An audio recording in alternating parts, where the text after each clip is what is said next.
it's Joshua here, and I figured I would give you a quick reading update.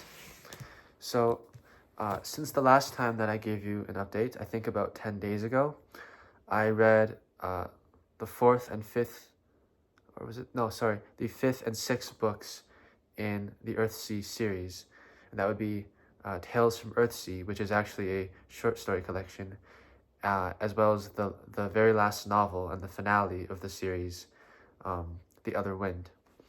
And I liked both of them a lot. I think I really liked the short story collection the most out of this entire series, to be honest. There were some really, really amazing tales in there.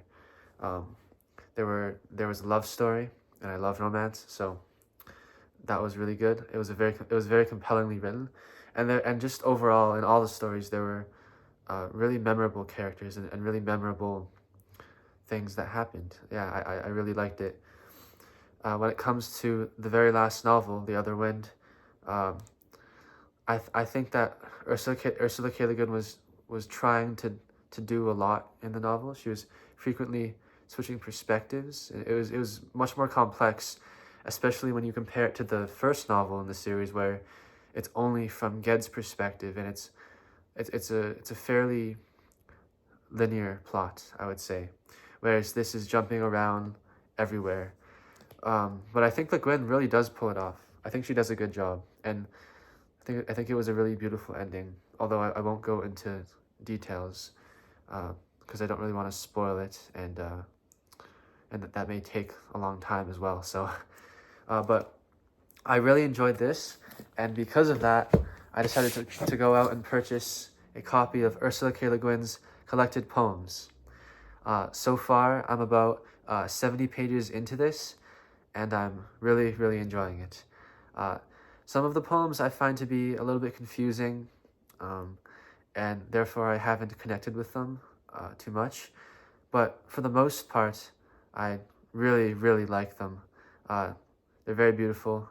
So this is a short poem by Ursula K. Le Guin titled At Three Rivers, April 80. I'm not really sure what the title means, but I find the poem to be thought-provoking, really.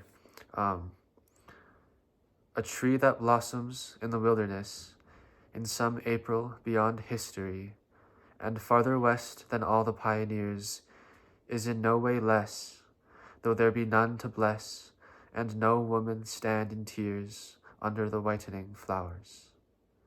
Only the tears were ours. As I think, as almost always, Le Guin is very intelligent, very thought-provoking. I think those would be the primary adjectives I would use to describe Le Guin's writing, at least the works that I've read by her so far. But after reading Earthsea, I also picked up The Scarlet Letter by Nathaniel Hawthorne.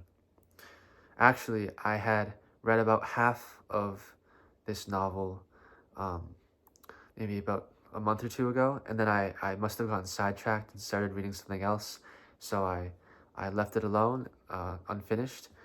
But now I figured I would just finish it up. I think it's only about 200 pages long, so it didn't take very long to finish.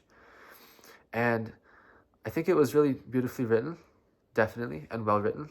I enjoyed the prose, but for some reason, I don't know what it was, but I just couldn't get into the story, or it didn't really thrill me. It certainly wasn't a bad reading experience. It just wasn't an amazing one either. So I guess I don't have much else to say on that point. But that is all for the reading update. Thank you for watching, BookTube.